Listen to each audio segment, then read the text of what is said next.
Assalamualaikum warahmatullahi wabarakatuh. Terima kasih kami ucapkan kepada para sobat Javanika yang telah mendukung kami hingga saat ini. Dan tentunya jangan lupa untuk like, share, dan subscribe, serta nyalakan lonceng. Semoga bermanfaat dan selamat menyaksikan. Wassalamualaikum warahmatullahi wabarakatuh.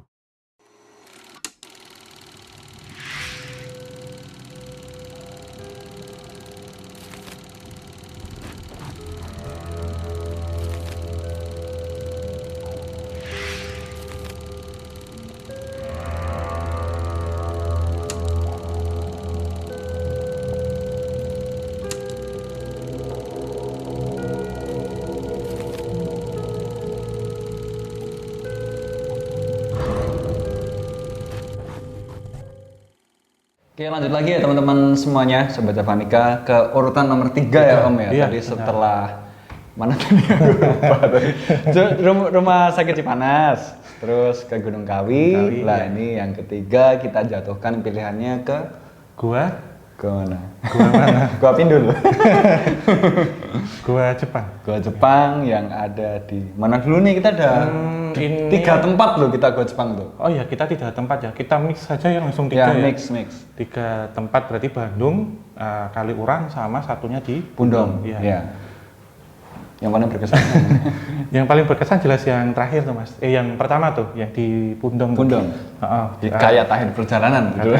Episode tahun lalu. Episode tahun lalu. Tahun ini kita ditutup sama ini ya, Lava Bantal ya. Kita tetap sama Lava Bantal. Jadi ada jeda di bulan Ramadan tuh memang kita istirahat dahulu, jadi kayak tahun barunya lah gitu. Iya, tahun baru. Nanti habis Ramadan insya Allah kita mulai lagi. Jadi ini juga sama ini. Jadi kemarin pertama ini, yang kedua ini, besok yang ketiga berarti ya, kelasnya, tingkatannya ya. Kenapa Om? Gua Jepang. Pundong kok mendapatkan tempat ketiga? Iya. Kalau saya tempat pertama harusnya itu, tapi ya nggak apa-apa lah, ngikut diri. Iya, soalnya nanti 1-2 ada lagi lah. Oh iya. Kita putuskan di Pundong karena waktu itu ternyata sosok yang waktu itu ada di saya sih lupa ceritanya Mas sebenarnya. Iya. Itu ngikut sampai sewaktu bulan November, akhir November lalu saya ke Hiroshima.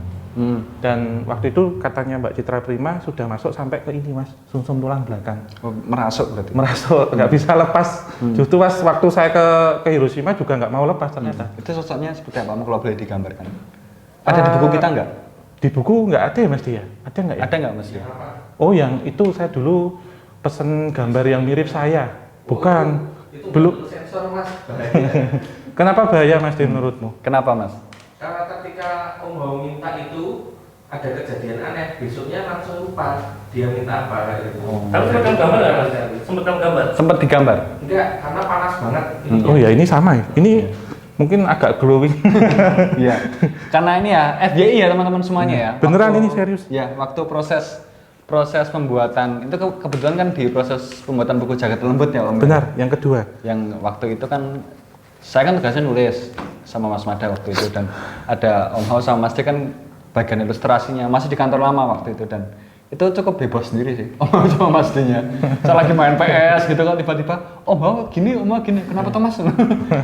Itu kenapa Om? Bisa diceritakan? Waktu itu ini ya Mas, tiba-tiba pingin hal-hal berbau Jepang.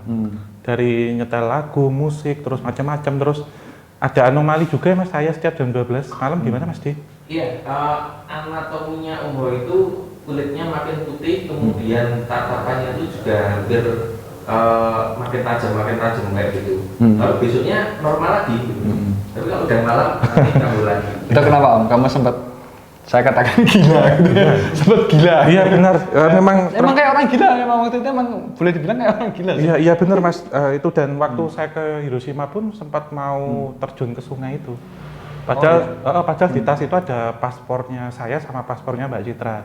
Kalau terjun dipikirkan paspornya Gak bisa pulang gitu. Gak bisa pulang gitu. Dan emang ini Mas, perawakan khususnya itu 95% mirip dengan saya, Jepangnya. Dan posisi sekarang ada di belakang saya.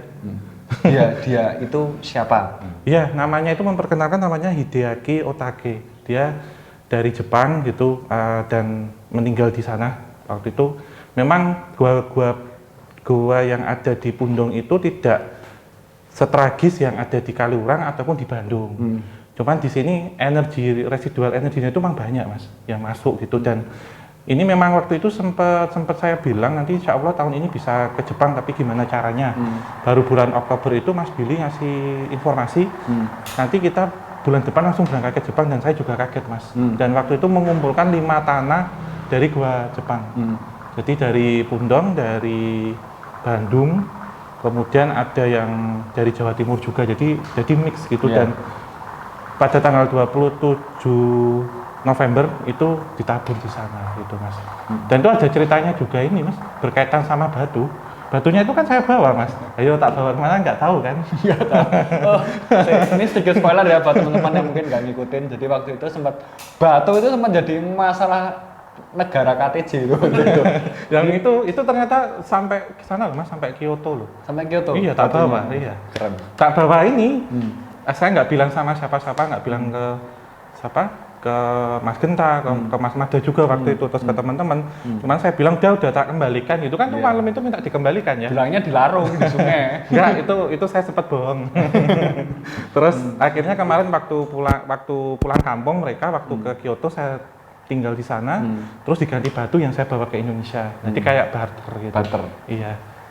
Di sini saya kasih spoiler dulu buat teman-teman yang mungkin miss perjalanan kita di Gua Jepang yang di Pundong itu. Waktu itu saya sempat membawa batu dari sana, membawa batu yang intinya batu itu saya dapatkan dari transaksi ya om ya. Benar, transaksi iya. pasar Gaib atau apa, kan saya nggak tahu. Kata om udah buang uang aja, kamu ambil batu.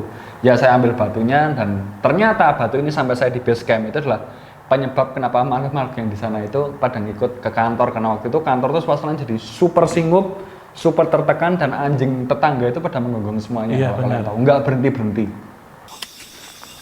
Satu aja mas Genta. Satu aja. Kita beli satu, nanti beli lagi. Ini di bawah batunya. Kalau nanti ada yang nawarin ngambil aja nggak apa-apa, nanti biar dibayarin sama Mas Genta. Ayo kita jalan sana. Kalau ada maling ya paling cuma 5 menit, 10 menit, 15 menit lah. Ini nggak berhenti-berhenti, 1 jaman nggak berhenti-berhenti, sampai kita akhirnya udahlah kita jangan di kantor aja. Ternyata batu itu adalah sumber inspirasi ternyata. Dan waktu itu kan di malam itu juga sama Mbak Ima ya, waktu itu sama Mbak Ita juga, terus ada Mas Mada juga waktu itu untuk dikembalikan ke Pundong, ke lokasinya. Malam itu jam 2 pagi lagi. Terus kita akhirnya cari penginapannya karena semuanya takut di kantor. Kita realistis, kita masih takut juga. 3 hari kemudian saya ngambil tanpa izin siapa-siapa. Pamen saya bilang sama teman, saya pastikan aman, saya buang kemana, saya rahasiakan gitu. Dan setelah itu saya taruh di Fushimi Inari di Kyoto. Baru hari ini saya membuka kejujuran ini mas. Om, ini saya kulik ya, buat kalian ngikutin dari lama. Itu waktu itu kan sempat terjadi komunikasi ya antara batu ini dengan penghuni yang di sana. Katanya suruh mengembalikan. Dan ini sebenarnya sosok yang ada di sana itu siapa? Karena sampai sekarang saya masih nggak tahu. Iya, itu sosoknya yang ini mas, yang kayak apa ya? Tengu apa itu loh mas, yang digambarkan di Masdi juga. Jadi sosok raksasa biru di sana. Cuman Oni ya. Oni. Dan waktu itu Oni ya. Waktu itu saya tawar, udah saya yang tanggung jawab ini, saya kembalikan tidak. Cuman sebenarnya saya dikasih challenge yang menurut saya ini luar biasa besar gitu mas. Tidak mungkin saya lakukan gitu, dan saya nggak akan bilang ke siapa-siapa. Waktu itu kamu yang sudah kesini sudah bertanggung jawab karena kamu menjadi koordinator, boleh dibilang demikian. Teman kamu nggak tahu apa-apa, teman kamu maksudnya Mas Genta. Waktu itu. Yang nawarin juga saya gitu, katanya nawarin saya. Si Oni ini kasih challenge, kamu harus bisa ngembaliin ke Nippon gitu. Waduh, saya nggak punya uang gitu, kembali ke sana gitu, jauh gitu. Saya nggak tahu gimana caranya, ini harus sampai sana gitu. Ya udah saya simpen, kalau saya tidak bisa janji, tapi kalau suatu ketika saya ke Jepang, saya ke Nippon, ini saya antarkan. Dan waktu itu Oktober bener mas, Oktober diajak Mas Billy sama Mbak Citra ke Jepang, bulan November, sekitar tanggal 20-an saya sampai Kyoto. Dan saya juga nggak bilang sama Mas Billy sama Mbak Citra juga tentang batu itu. Cuman waktu itu Mbak Citra merasa berat gitu di badan. Tapi sewaktu mau naik ke Fushimi Inari, waktu itu di situ ada kuil untuk kitsune, untuk rubah merah di situ di atas, yang banyak kuilnya pamen di level 1 lah, dekat ada kayak danau gitu. Itu saya buangnya di situ. Itu sih mas. Andai ya Om, andai waktu itu kita malam hari itu jadi untuk mengembalikan ke sana. batu ke sana, itu apa yang akan terjadi? Mbak bisa kena serangan astral mas. Ngeri. Ngeri ya. Ngeri sih, tapi emang ngeri sih teman-teman semuanya. Terus Jangan, itu kayak ini sih mas Genta, kayak pancingan. Seolah-olah dikasih ini itu mancing kita sebenarnya. Mancing biar kembali ke sana karena mereka ingin lebih banyak ngerasuki atau nge-explore banyak itu, kasih pengaruh gitu. Masuk ke ngandang singa lah ya Om ibaratnya ya. Iya, mendingan jangan, saya tanggung jawab itu. Waktu itu saya benar-benar tanggung jawab mas. Terus Kenapa gitu ya? Disuruh ngembaliin batu kameramennya. iya jam 2 pagi waktu itu. Iya. Besok siang aja lah. Gara-gara genta juga nggak tahu. Kan waktu sebelum pulang itu saya sempat tanya ke Om Hao, tapi memang kondisinya waktu itu crowded kayak gitu kan. Om, ini saya batunya saya buang lagi atau bawa aja? Nggak apa-apa, bawa aja. Jadi di dalam mobil itu pada crowded itu saya tenang sendiri tuh loh. Pada ngapain sini? Wah ternyata pelakunya adalah saya yang membawa batu itu. Tapi Om, satu pertanyaan, kenapa sih makhluk yang namanya Oni itu kok dia bisa sampai nyasar sampai ke Goa Pundong itu, bagaimana sejarahnya? Iya, itu ternyata ditanamkan di setiap tubuh ini mas, kayak letnan, perwira, angkatan darat. Ilmu kebalnya, Benar, dibilang demikian kebal, kemudian tidak mengenal rasa takut. Iya, dan di badannya itu memang ada kayak raja-raja itu loh mas. Kalau kita lihat seperti apa, raja tubuh atau tato yang kita lihat salah satu mafia yang di Jepang, itu modelnya di dalam tubuh memang ditanam. Jadi saya juga melihat beberapa komandan perang tentara dari Nippon itu memang ada tatonya seperti itu. Itu. Berarti kalau sama ya, tentara Jepang juga punya pegangan. Oh iya, kuat mas. Tentara Indonesia zaman dulu juga ada. Pasti. Tapi kan mereka kalah jumlah ibaratnya. Kalah jumlahnya ya. Kalah jumlah. Secara kekuatan Sebenarnya gini mas, kenapa kok tentara kita ya dalam waktu pejuang waktu itu ya, itu sebenarnya kena taktik atau politik adu domba sebenarnya. Sebenarnya kalau kita bilang mistis, kekuatan kita. Cuman di sini dipecah oleh penjajah baik Belanda ataupun Jepang itu ada kubu yang tetap pro, ada kubu yang kontra. Tetapi di sini menjadi seperti apa ya, pengkhianat bangsa gitu mas. Sama kekuatannya, sehingga mereka juga bisa memanfaatkan beberapa orang yang memiliki kemampuan itu untuk melawan bangsanya sendiri. Itu yang saya tangkap demikian mas. Tapi memang kelihatan kok ya Om, di zaman penjajahan dulu emang kayak tentara Jepang itu ibaratnya beringas ya Om. Iya. Sangat beringasnya tuh kelihatan gitu loh. Iya. Kayak bukan dirinya sendiri. Benar, dan mereka itu sebenarnya waktu saya di Hiroshima juga saya tanyain, mereka itu sebenarnya terpaksa mas untuk ini karena bela negara dan macam-macam. Tetapi setelah sampai ke negara yang itu jadi tujuan perang, mereka sebenarnya seperti memiliki spirit berani mati gitu. Jadi seperti semi kerasukan mas. Dan yang masuk ke saya itu sebenarnya kan klorin itu. Klorin orang Jepang yang waktu itu ingin pulang, dan mereka masih kemudian nyari tempat yang pas. Nanti suatu ketika untuk mengantarkan ke sana gitu modelnya. Iya, karena waktu saya di sana juga lepasnya itu ya sulit gitu. Lepasnya. Mungkin bisa disimak juga di videonya Mas Billy Christian, juga ada yang sekarang baru diupload nih. Episode 5 ya, di Hiroshima itu yang saya terakhir. Jadi saya kerasukannya di sana juga ternyata. Di Hiroshima ya. Tapi sama Mbak, kita langsung ditarik gini langsung lepas gitu. Oke. Terus waktu itu juga ke Bandung mas. Waktu itu kita ke Bandung juga, dan beda cerita di sana. Pernah ada yang tanya ke saya, kenapa sih ini kok harus pakai bahasa Jepang atau apa? Ternyata klorin yang paling kuat di Gua Jepang Bandung itu sosoknya perempuan, tapi perempuan pribumi yang dandan ala-ala Jepang lah gitu. Jadi bukan wibu ya, tapi memang dulu bukan lagi cosplay.